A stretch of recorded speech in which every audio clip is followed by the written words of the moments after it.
Proposition, और वो कहता है कि every P subgroup of a group G is contained in,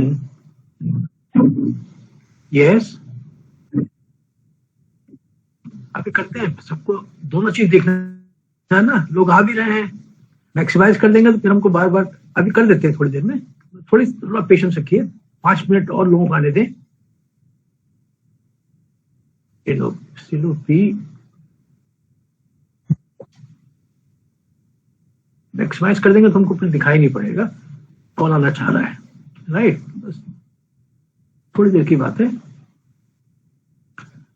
थोड़ी देर की बात है। So every P subgroup of a group G is contained in a Sylow P subgroup, ये एक रिजल्ट है, रिजल्ट है। तो आप याद कीजिए कि हम लोगों ने पी सब ग्रुप कैसे डिफाइन किए थे, किसी ग्रुप को पी ग्रुप कब बोला था, जबकि उसका ऑर्डर कैसा हो, P to the power something को। A group was called as a P group if its order is of the form P to the power something, P is a prime of course. और हम लोगों ने देखा था कि P group पहचानने का एक और तरीका है, a group is a P group if and only if, याद कीजिएगा, if and only if the order of each element is of the form P to the power something, right. तो P group दो तरीके से पहचान सकते हैं, एक तरीका तो है कि उसका ऑर्डर जो है, ग्रुप का ऑर्डर जो है P to the power something हो, और एक इक्विवेलेंट तरीका क्या है, उसके हर एलिमेंट का ऑर्डर भी P to the power something हो। हमको दिखाना है कि every P subgroup is contained in Sylow P subgroup of G, ये दिखाना है, राइट। तो इसको दिखाने के लिए एक हम पहले एक और रिजल्ट प्रूव कर लेते हैं, और वो ये है कि क्या बोला जाए उसको, लेमा बोल देते हैं, I call it A lemma.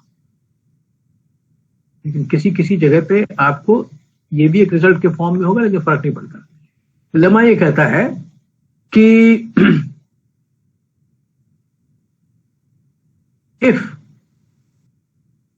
if P is a silo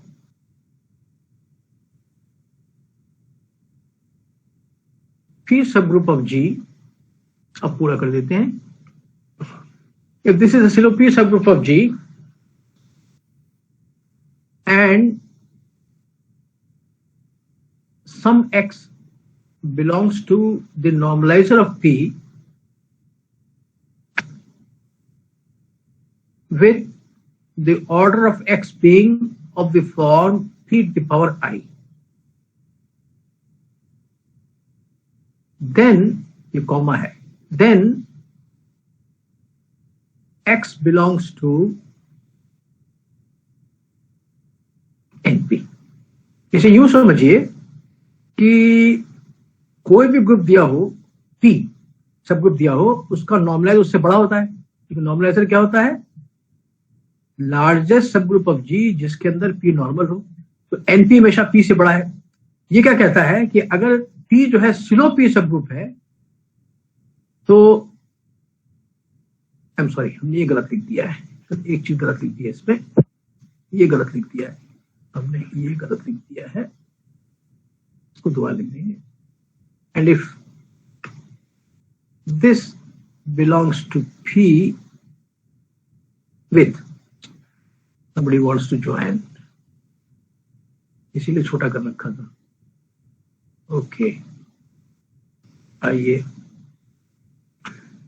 So if P the silo P subgroup of G and X belongs to P with this, then X belongs to normalizer। हम ये कह रहे थे कि normalizer हमेशा P से बड़ा है, normalizer हमेशा P से बड़ा है, तो जरूरी नहीं कि P का हर एलिमेंट इसमें भी हो, क्योंकि तो बड़ा है। लेकिन अगर ये X जो P में है वो ऐसा है कि इसका order P to the power I के फॉर्म का है, then this X is necessarily in this thing। तो इसको आप पहले समझ लीजिए कि इसका ये रिजल्ट कहना क्या चाहता है, कि वैसे तो P एनपी से छोटा है, फिर इसके बावजूद भी अगर कोई एलिमेंट पी का ऐसा है जिसका कि order P to the power I के फॉर्म का है, तो उसको बड़े वाले एनपी में भी बिलोंग करना पड़ेगा। इसका इस्तेमाल करेंगे इसको प्रूव करने के लिए। तो कैसे इसको प्रूव करते हैं कि अब मान लेते हैं कि ये जो है, चूंकि ये सिलो पी सब ग्रुप है, इसका ऑर्डर जो है कि कोई पावर होगा, मान लीजिए ये है। तो आपको याद होगा कि सिलो पी सब ग्रुप की परिभाषा के हिसाब से अगर P Sylow P subgroup है order P to the power N, then P to the power N plus 1 can not divide the order of G. इसको याद रखिएगा क्योंकि हम इसका इस्तेमाल करेंगे। तो मान लीजिए कि पी का order P to the power N है, then remind yourself that this happens. अब देखिए कि नाउ अगर x नॉर्मलाइजर में हुआ, अगर x नॉर्मलाइजर में हुआ तो नॉर्मलाइजर में कौन से एलिमेंट्स होते हैं? x अगर नॉर्मलाइजर में, इसका मतलब px बराबर xp के है, px बराबर xp के है। इसका मतलब ये हो जाएगा कि px जिसको हम शॉर्ट में लिखेंगे px स्क्वायर, जो कि क्या है px है, ये हो गया। और इतने वाले पार्ट को, इतने xp को हम लिख सकते हैं यहां से px, तो I can rewrite this thing as, इस xp की जगह पर I can write px, I can write it as x को लिख देंगे x square, and you know that p is equal to p, so this is px square। तो ये तो हुआ px square. likewise px cube will be equal to px cube, px4 will be equal to px4 वगैरह वगैरह वगैरह। तो हम चले जाते हैं यहां पर up to pi, this will be equal to px to the power pi, ये मिल जाएगा आपको।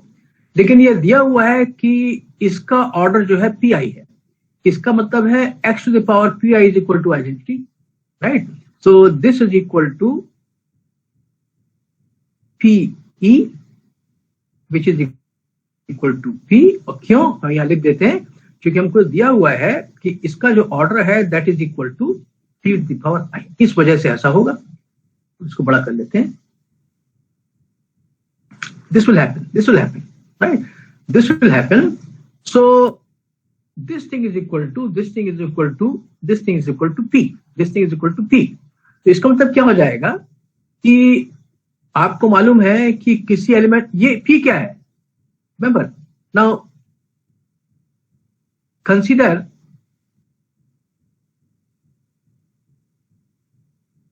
p जो है इसका नॉर्मल सब ग्रुप है np का, तो we can talk about this quotient group. ये क्वोशिएंट ग्रुप हो गया, राइट?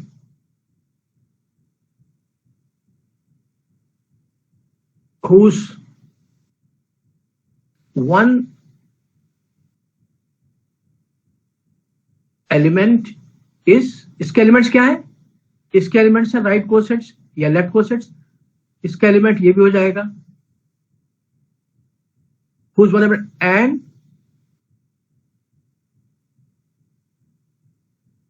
whose identity is, इसका एंटी एलिमेंट क्या होगा क्वोशिएंट ग्रुप का? इसका हो जाएगा p हो जाएगा। तो अब अगर आप इसको देखते हैं, इसको हम यहां लिख देते हैं। तो ये जो है, ये जो चीज है, ये जो चीज है, ये कहता है, अब यहां पर मैं आपको याद दिलाया कि this px can be thought of as an element of this quotient group, right? और इसकी pith पावर जो है p के बराबर है, and p is the anti element of this thing. आपको याद होगा कि अगर किसी भी element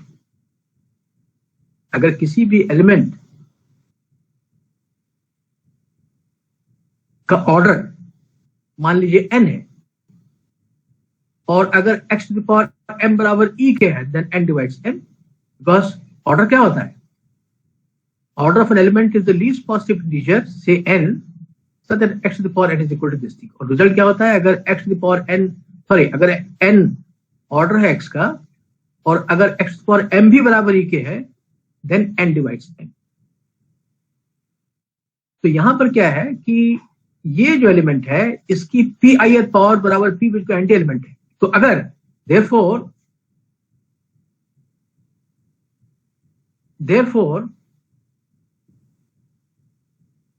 if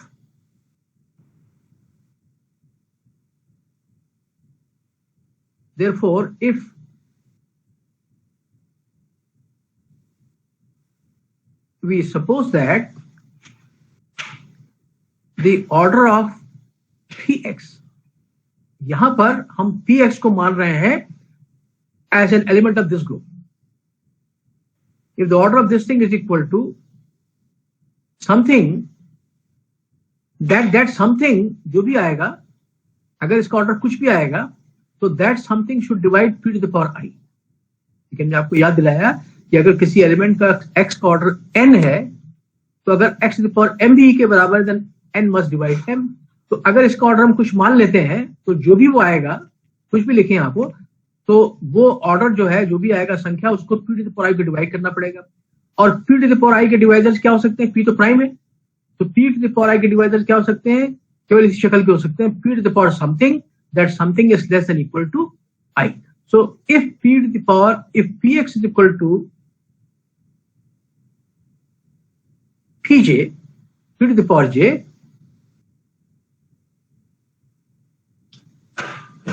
then this j should be less than equal to I, and this should be less than equal.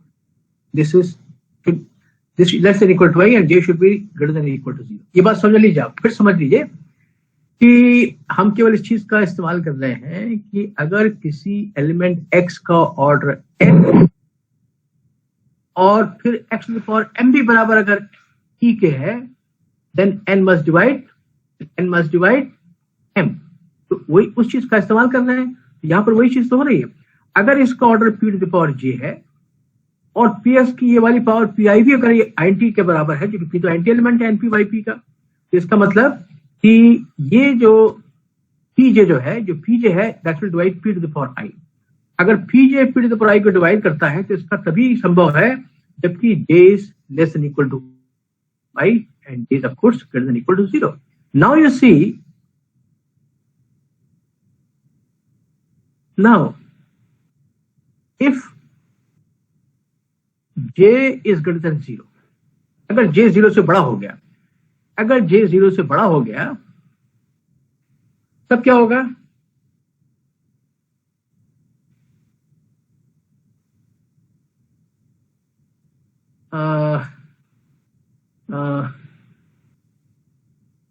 बल्कि इसको ऐसे लिखते हैं, इसको ऐसे लिखते हैं, इसको मिटा देते हैं.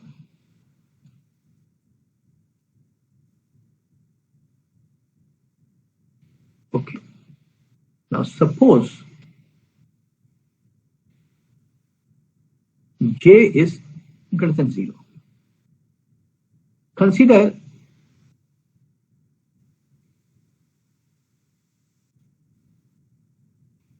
this. ये क्या है? px जो है वो इसका एलिमेंट है. तो हमने क्या किया कि इस एलिमेंट से साइक्लिक ग्रुप जनरेट करा दिया. ये हो गया. So this is the cyclic subgroup of np by p generate by the element this thing. इसका ऑर्डर क्या हो जाएगा? इसका ऑर्डर क्या हो जाएगा? जो कि px का ऑर्डर है. तो इसका जो ऑर्डर होगा, इस साइक्लिक ग्रुप का ऑर्डर क्या होगा? जो कि जनरेटर का ऑर्डर है, तो जिसको हमने मान लिया है pj के बराबर है, ये हो जाएगा बराबर pj. ये pj हो जाएगा, right? So this is going to be equal to this thing, right? Now ये भी आपको मालूम है कि हमने इसके पहले भी याद दिलाया था कि अगर h g का सब ग्रुप है, then normal subgroup, then if this, then every subgroup of G by H is of the form K by H, where K is the subgroup of G and H is normal. ये सब आपको याद दिला चुका, इस्तेमाल भी किया था इसका, इसके पहले इस्तेमाल भी कर चुके हैं, तो फिर वही चीज याद दिलाना चाहते हैं। ये जो है this is a subgroup, in fact cyclic subgroup of this quotient group. इसकी शक्ल कैसी होगी? इसकी शक्ल इस टाइप की होगी, कुछ K by H। तो since this is a subgroup of this quotient group, इसकी शक्ल कैसी होनी चाहिए? इसकी शक्ल होनी चाहिए something by P, where K is the subgroup of NP and P is normal in K। ऐसा होना चाहिए। इसका इस्तेमाल किया हमने, इसका इस्तेमाल किया, ये लिखा था ना, इसका इस्तेमाल किया, इस चीज का इस्तेमाल किया। ये तो अलग से इसका केवल आपको चीज याद दिलाई थी, इसका इस्तेमाल किया। ये इसकी शक्ल होनी चाहिए, this should be equal to this thing, right. अब आप देखिए कि यहां से आपको ये मिल जाएगा, ये मिल जाएगा, तो इसका मतलब क्या हो जाएगा? सो therefore ये हो जाएगा, इसका मतलब कि order of this thing is equal to order of this, and order of this thing is equal to order of K divided by order of P। So I can write therefore order of K will be equal to order of this subgroup into order of P। और ये क्या है? ये क्या है? ये जो कहीं लिखा हुआ है ना, इसका ऑर्डर कितना था? Tj था। This is T to the power J, और ये क्या था? हमने शुरू में मान लिया था कि मान लीजिए इसका ऑर्डर ये है, this is T to the power N, तो this is T to the power N plus J, right? Now since N plus J is greater than or equal to N plus 1, क्योंकि हमने मान लिया है ये चीज हमने मान ली है कि मान लीजिए J 0 से बड़ा है, तो J की सबसे कम वैल्यू क्या होगी? 1 होगी, तो J कम से कम 1 के बराबर है। Therefore N plus J is greater than N plus 1। तो ये जो पावर जो है ये N plus 1 से अधिक है, बराबर भी हो सकती है लेकिन कम से कम N plus 1 है। Since this is the case, therefore T to the power N plus 1 divides the order of K। ठीक है, ये कम से कम N plus 1 है, so that means P to the power N plus 1 dividing the order of K,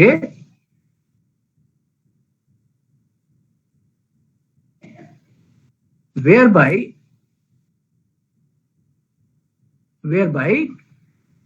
T to the power N plus 1 divides this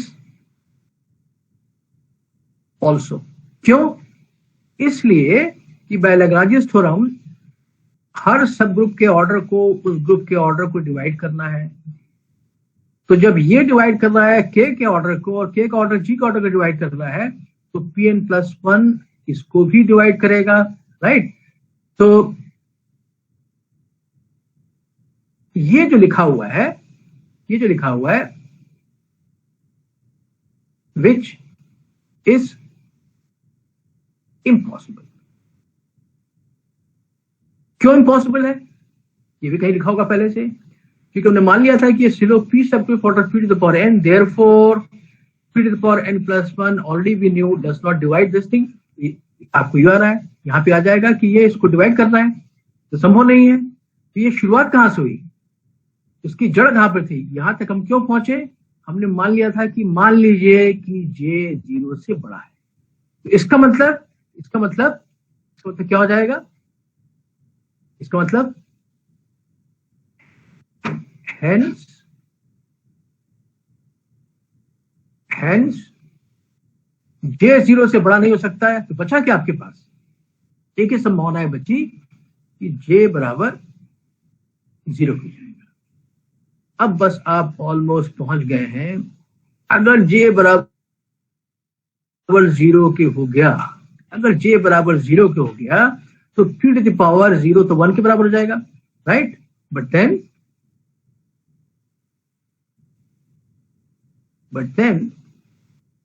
then order of px is equal to 1. इसका मतलब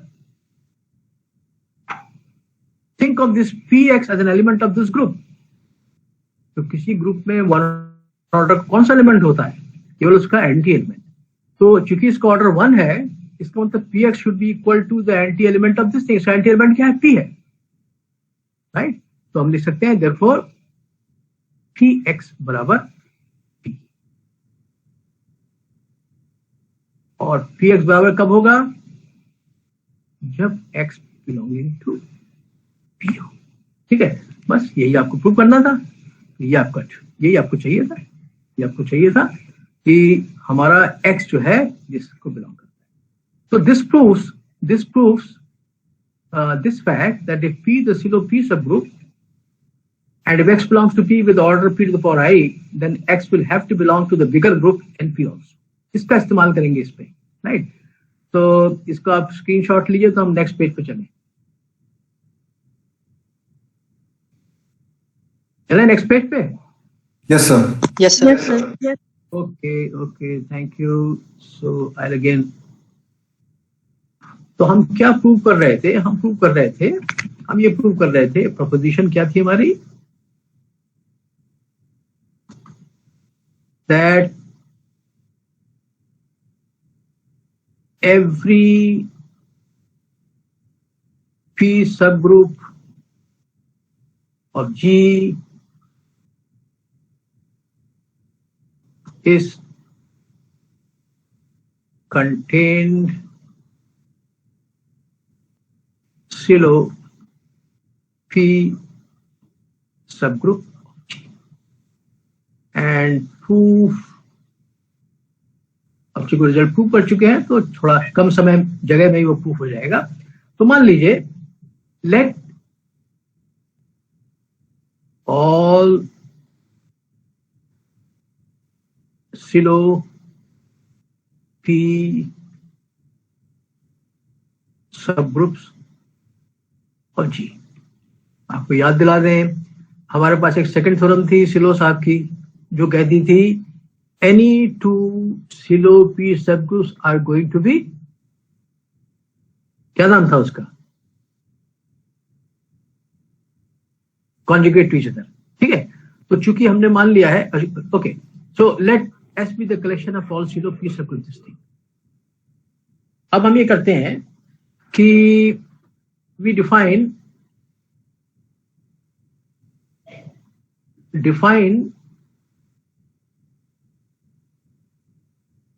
a relation this, इसको जरा ठीक से लिख दें। Define the relation this on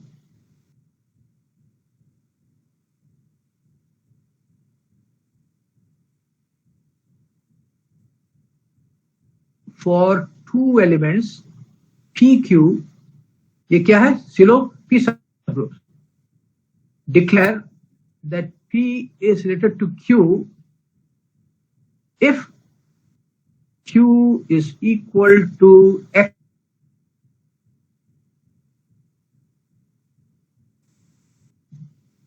for some X belongs to H। अब कीजिए कि हम लोग इस तरह की चीज से पहले भी पाला पड़ चुका है। हमने बोला था कि two subgroups are conjugate if Q can be expressed as XP inverse for some X belonging to G। यहां पे थोड़ा सा बदल दिया है। इस X को पूरे G में बिलोंग करने के बजाय हम केवल एक बंधन लगा देते हैं, X should belong to a smaller X subgroup है ना, पूरे G में नहीं परमिट कर रहे हैं, this X should belong to H। But otherwise it is very similar to the definition of two subgroups being conjugate to each other. तो यहाँ पे कह सकते हैं कि P is conjugate to Q relative to H, क्योंकि element X H के बाहर अलाउड नहीं है, G में अलाउड नहीं है, G मतलब G में होना के साथ साथ H में भी होना चाहिए.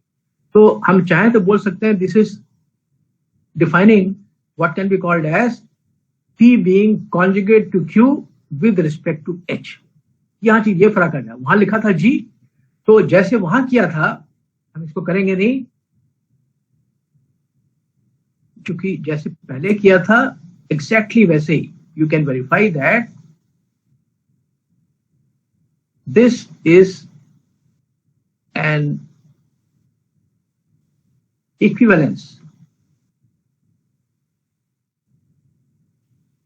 रिलेशन ऑन दिस, और इसको वेरीफाई जरूर कीजिएगा. जैसे मैं बताया, जैसे इसके पहले किया था जहां पर कि x को G में होने की आजादी थी, एग्जैक्टली वही तरह का यहां पर कोई चेंज नहीं आएगा, राइट, कोई चेंज नहीं आएगा. बट यू शुड वेरीफाई कि okay, so you should verify that this N equivalence relation this thing. अगर इक्विवेलेंस रिलेशन होगा हर इक्विवेलेंट का क्लास होगा, राइट. जैसे वहां किया था द इक्विवेलेंस क्लास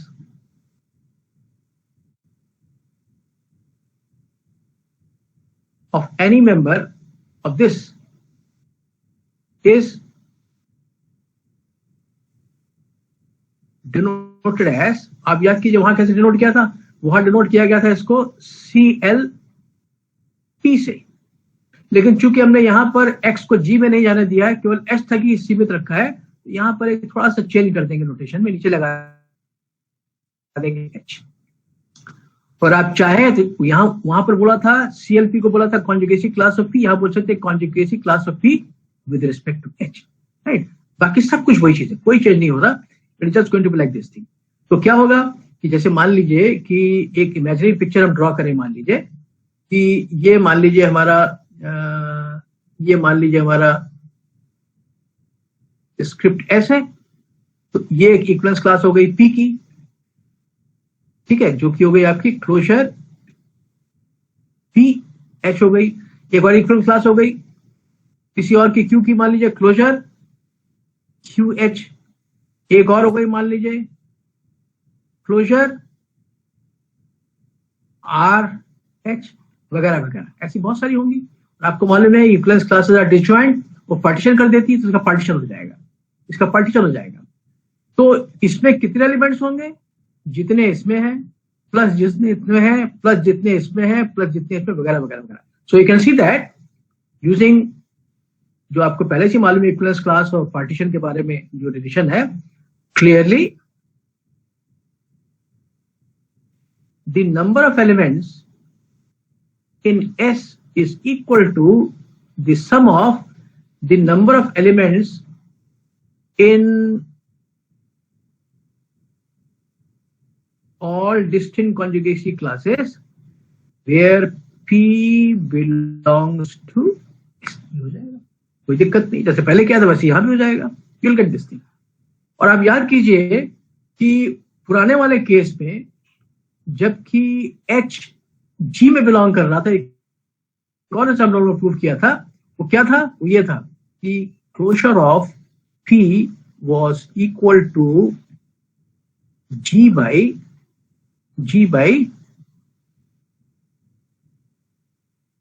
NP. क्या चीज एग्जैक्टली NP. ये प्रूव किया था पहले, ठीक है. फर्क क्या था, वहां पर बजाय H की जगह पूरा G था. इसको याद कीजिए, हम क्या करेंगे कि जो NP की डेफिनेशन थी वहां पर वैसे एक डेफिनेशन यहां दे देते हैं. वो कैसे करेंगे, ऐसे करते हैं. ओके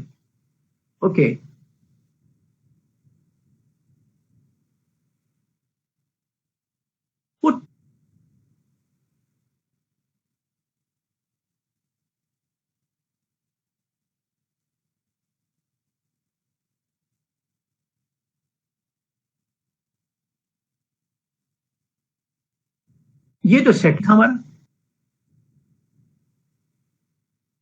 लेकिन यहां पर थोड़ा all X in G with this property, यहां फर्क कर देंगे, बजाय G की जगह हम यहां लगा देंगे केवल H के बाहर नहीं जाने देंगे. नोटेशन चेंज कर देंगे, या कर देंगे इसको एच कर देंगे।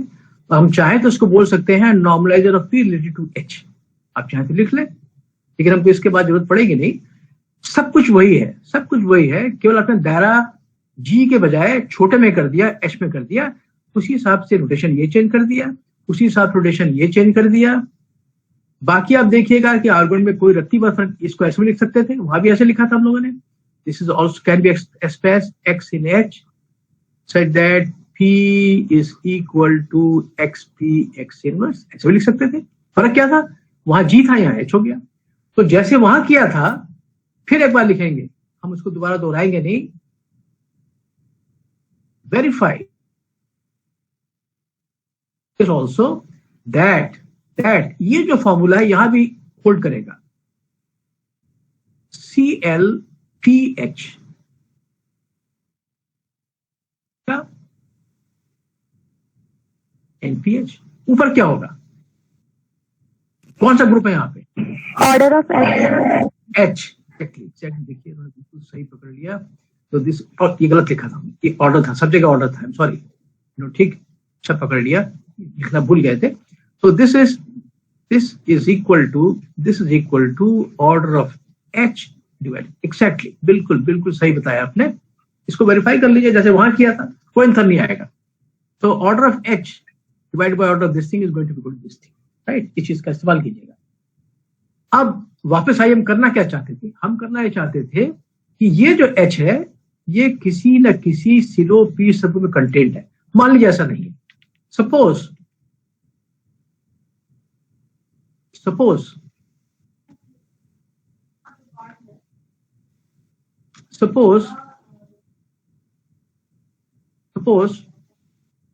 इफ पॉसिबल, हालांकि होगा नहीं पॉसिबल ये, suppose if possible H is not contained in any P.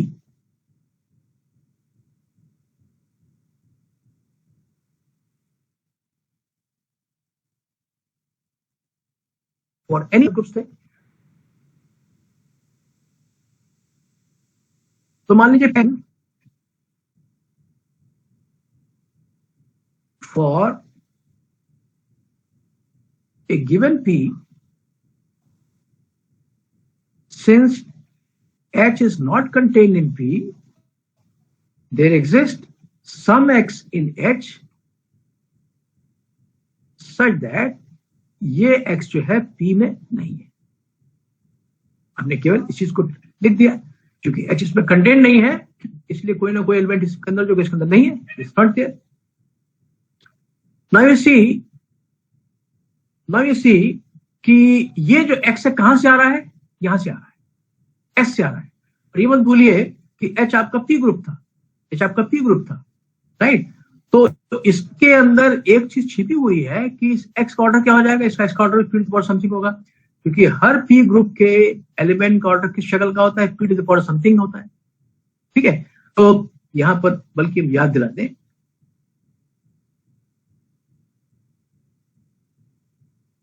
observe that this is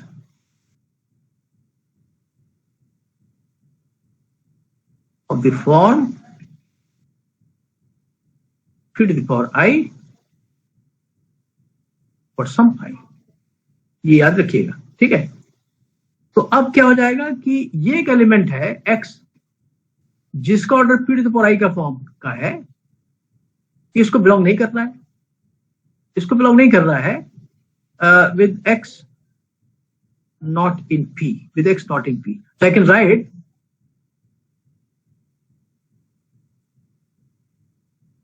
now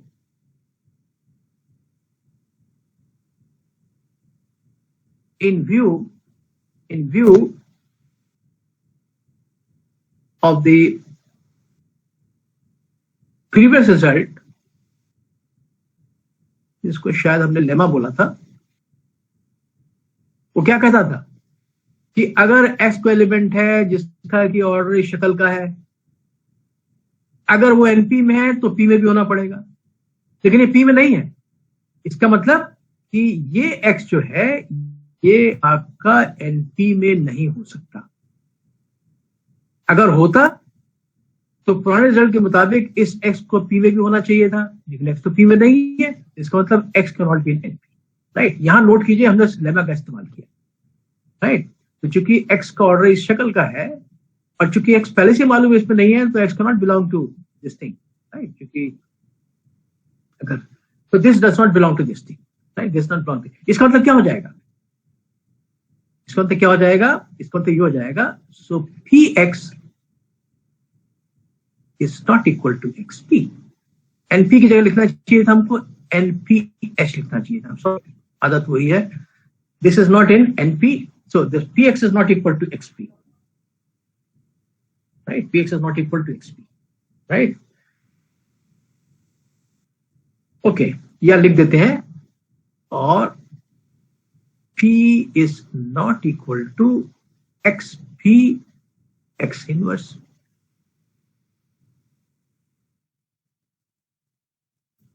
अच्छा, इसमें जगह कम है तो हम क्या करते हैं कि इसको मिटा देते हैं, नए पेज पे जाएंगे तो फिर मजा नहीं आएगा, आप देख नहीं पाएंगे, राइट। तो इसकी जरूरत तो है नहीं, तो आप समझ ही गए हैं इसको। सर स्लाइड ले लीजिए सर। अच्छा, तो नया लेंगे तो फिर आप इसको देख नहीं पाएंगे, राइट, बिकॉज दिस इज, अच्छा हम ऐसा करते हैं, इसकी सर इसी में बता दीजिए।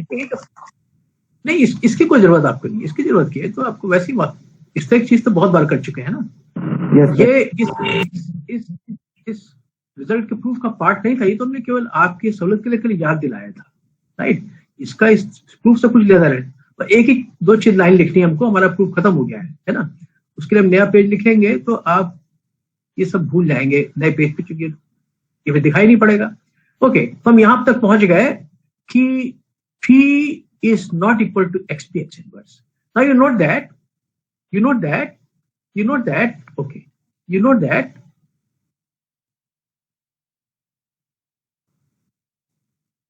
ये लीजिए,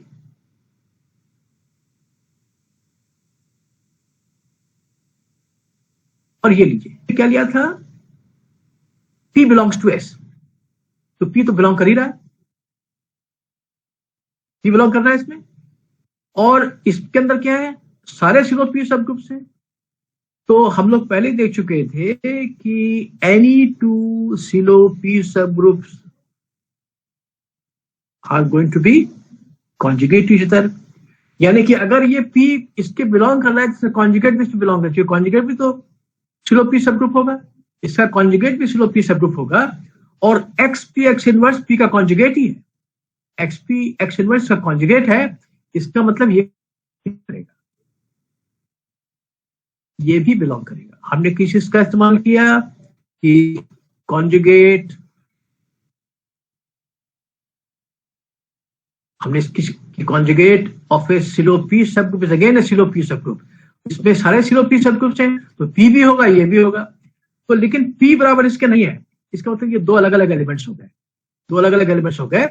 therefore the size of this thing is at least 2, कम से कम 2 एलिमेंट्स हैं, इसमें कम से कम 2 एलिमेंट्स हैं, ये चीज इंपॉर्टेंट है, ये चीज इंपॉर्टेंट है।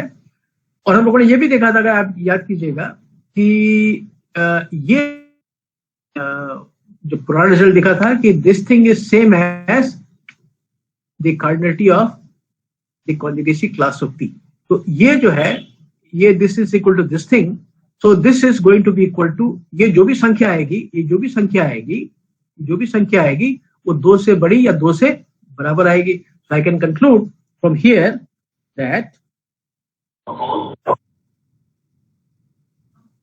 ओके, नाउ यहां से देखिए, नाउ CL H का ऑर्डर कितना था, कहीं लिखा है कुछ, आपका एक p ग्रुप था, तो मान लीजिए इसका ऑर्डर जो है, मान लीजिए चूंकि सिलो p सब ग्रुप है तो इसका ऑर्डर मान लीजिए p to the power n का फॉर्म का है, right, p to the power n form का है, और NPH जो है इसका सब ग्रुप है, इसका सब ग्रुप है, ठीक है। अच्छा, यहाँ पे हमको थोड़ा केयरफुल होना पड़ेगा, ये जो है यहाँ पर जो है ये NPH क्या था, NPH all elements in H satisfying something, ये इसका सबग्रुप है, इसका सबग्रुप है। तो सबग्रुप के ऑर्डर को इसके ऑर्डर को डिवाइड करना है, सबग्रुप के ऑर्डर को इसके ऑर्डर को डिवाइड करना है। ये सिलो पी सबग्रुप वाले इसका order p to the power n है, तो ये जो है इसका ऑर्डर कितना होगा, ऐसा होना चाहिए कि p to the power n को डिवाइड करें। तो p to the power n को डिवाइड करने का मतलब क्या हो जाएगा कि इसकी शक्ल भी p to the power something होनी चाहिए। तो नीचे भी p to the power something है, ऊपर भी p to the power something है, ठीक है। तो डिवाइड करने के बाद जो संख्या आए, जो भी संख्या आए वो कम से कम 2 होनी चाहिए। फिर से सुन लीजिए इसको, ये इसका सबग्रुप है, तो इसको डिवाइड करना चाहिए। अब चूंकि ये संख्या बराबर p to the power n के है और क्योंकि p प्राइम है, इसके डिवाइजर किस फॉर्म के होंगे, p to the power something which is less than n। कुछ लिख लीजिए यहाँ पे, p टू द पावर कुछ लिख लिया मान लीजिए आपने। तो डिवाइड करने के बाद जो भी चीज आएगी that is going to be greater than equal to 2, ठीक है। तो दिस इज, मान लीजिए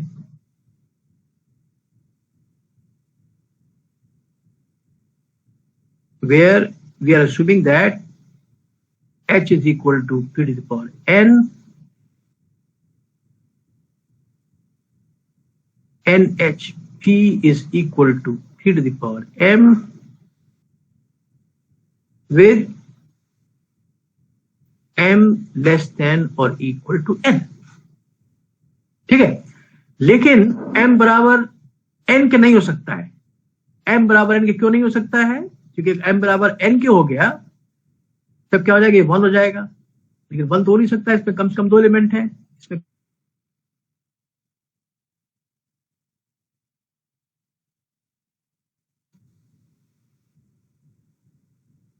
ये जो संख्या आएगी this will be equal to p to the power, कुछ नाम दे देते हैं, मान लीजिए s बोल देते हैं, where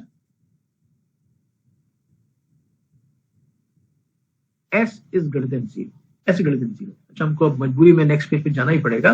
तो इतना याद कर लीजिए, इतना देख लीजिए कि हम लोगों ने इसका जो ऑर्डर निकाला है which is same thing as the order of this thing. और याद कीजिए कितने होते थे Sylow P subgroups, 1 plus kp, third theorem. तो इसको याद कीजिएगा, this is equal to p to the power s। So let me go, इसका जो स्क्रीनशॉट ले लीजिए, I will pass on to the next page. Screenshot लीजिए,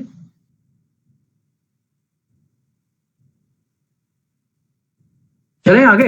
yes sir. ले लीजिए, बढ़े आगे। ओके, अब हम यहां पहुंचिए। So we just saw that the closure of p h is equal to p to the power s with s greater than equal to 1, right? क्योंकि and this was also equal to the cardinality of s, and we know that the total number of Silo p subgroups was equal to this thing, so this is equal to p to the power s, right? Because the number of elements in this thing is equal to 1 plus kp, where of course k is a non-negative integer, right? This is not possible as p is a prime, क्योंकि इसके divisors ये जो हो ही नहीं सकता है, this cannot be equal to this thing. So this चूंकि हो नहीं सकता है, 1 plus kp cannot be equal to p to the power s, because इसका मतलब क्या हो जाएगा, because this means since p cannot divide, being a prime, it cannot divide p to the power s minus 1.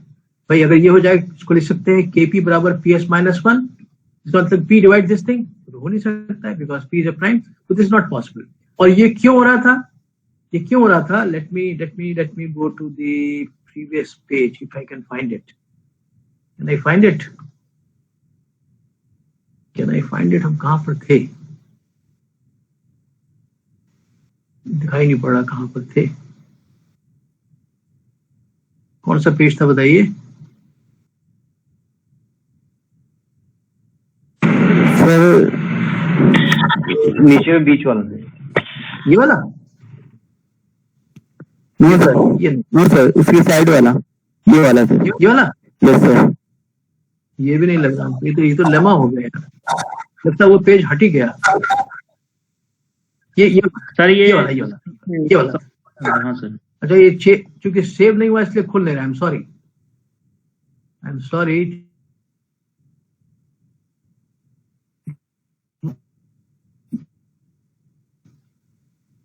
But at least you can see it. Save तो नहीं हुआ but at least you should be able to see it कि इसमें। अच्छा, खुलेगा तो है ही नहीं, तो कैसे आप दिखिएगा? सर ओपन व्हाइट बोर्ड देखिए। इसमें नहीं, ओपन व्हाइट बोर्ड। अब देखते हैं, चलो। बिना सेव के खुल जाएगा?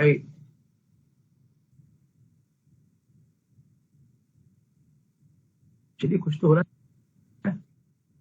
ओके, हाँ, राइट, मिल तो गया। ये जो हमको जो गड़बड़ कंक्लूजन मिल रहा है, क्यों मिल रहा है? क्योंकि हमने मान लिया था कि suppose if possible H is not contained in any silo p subgroup। ये गड़बड़ था, ये सोचना गड़बड़ था, तभी हमको वो गड़बड़ चीज मिल रही थी। इसका मतलब क्या हो जाएगा? Therefore H will have to be contained in at least one of the silo p subgroups। समझ आगे बात? जो गड़बड़ी पैदा हो रही थी वो उसकी शुरुआत कहां से हुई? ये मानने से कि मान लीजिए H किसी भी P में कंटेंट नहीं है। इसका मतलब क्या निष्कर्ष निकला? H किसी P में कंटेन होना पड़ा। P क्या है? ऑल सिलो P सबग्रुप, यानी कि H किसी ना किसी सिलो P सबग्रुप में कंटेन होगा ही होगा। सो we'll go to this thing। कहां गया? अब कहां पर थे? यहां पर। अब तो खुल जाए। Okay, therefore H must be contained in P for some P in S, right? And this proves that result. Every P subgroup is contained in some silo P subgroup। ठीक है? So इसका स्क्रीनशॉट ले लीजिए, then we'll pass on to the next। ले लिया? Hello? Yes sir, ले लिया। Yes sir. Okay. तो अब हम लोग चलेंगे तो अब यहां पर हम खत्म कर रहे हैं सिलो ग्रुप्स के बारे में। जितना कुछ करना था हमने पर्याप्त कर लिया है। I think I have covered quite a bit of material. तो नेक्स्ट आपके पास जो टॉपिक है हम भी ब्रीफली बता देते हैं, शुरुआत तो कल ही कर पाएंगे, जिसको बोलते हैं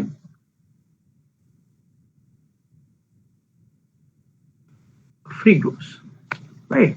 तो क्या होते हैं, क्यों ऐसा नाम है?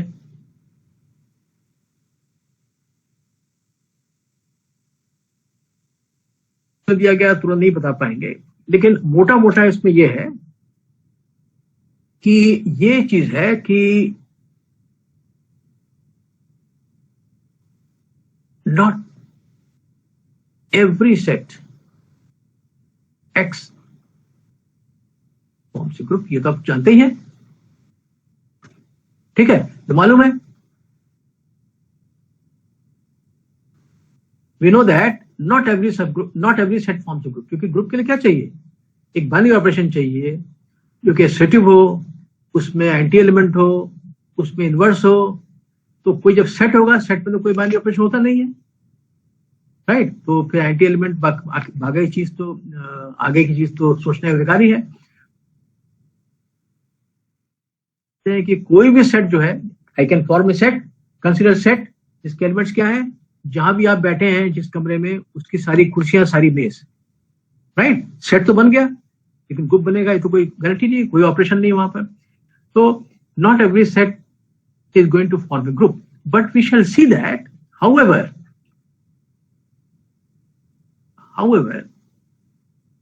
sorry. However, hello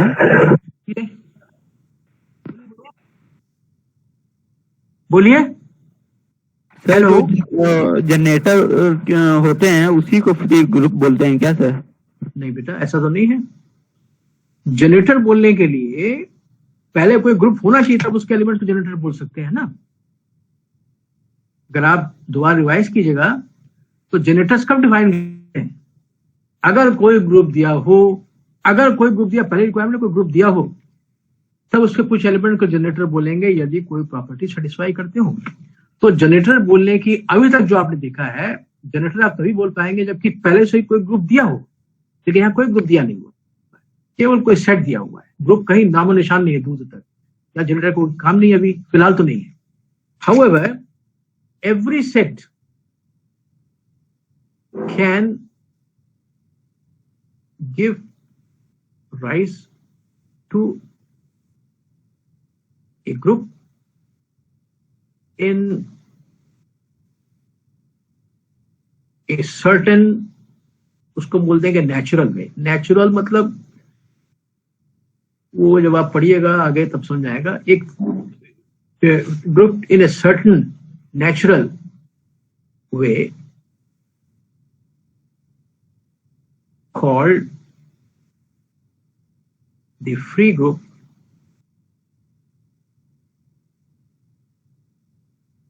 generated by x. कैसे right?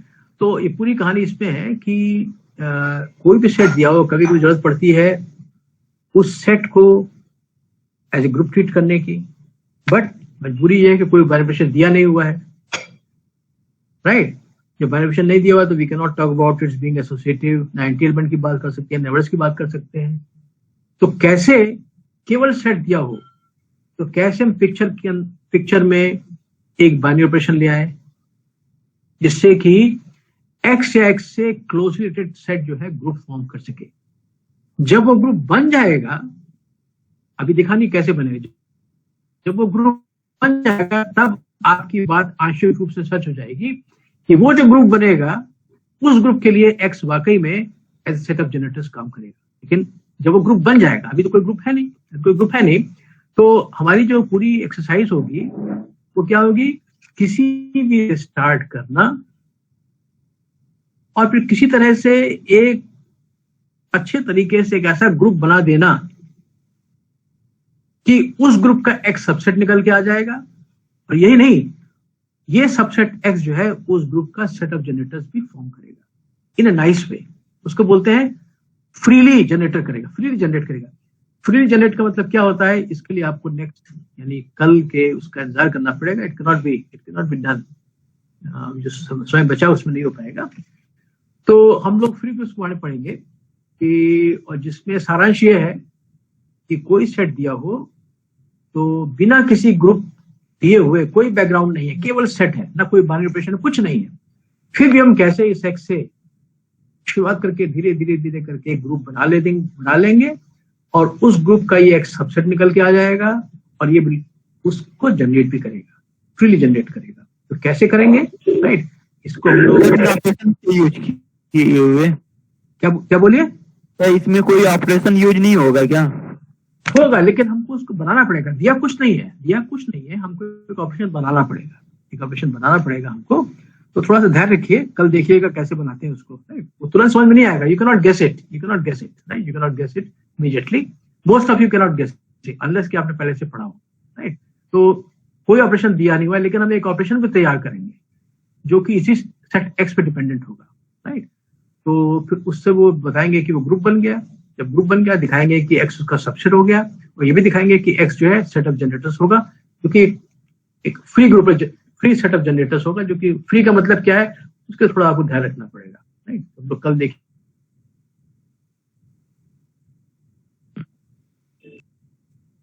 Thank you sir. Thank you sir. Thank you. Thank you sir. Thank you, sir. Yeah. Thank you, sir. Thank you, sir. Okay. Thank you, sir. Bye bye. See you tomorrow.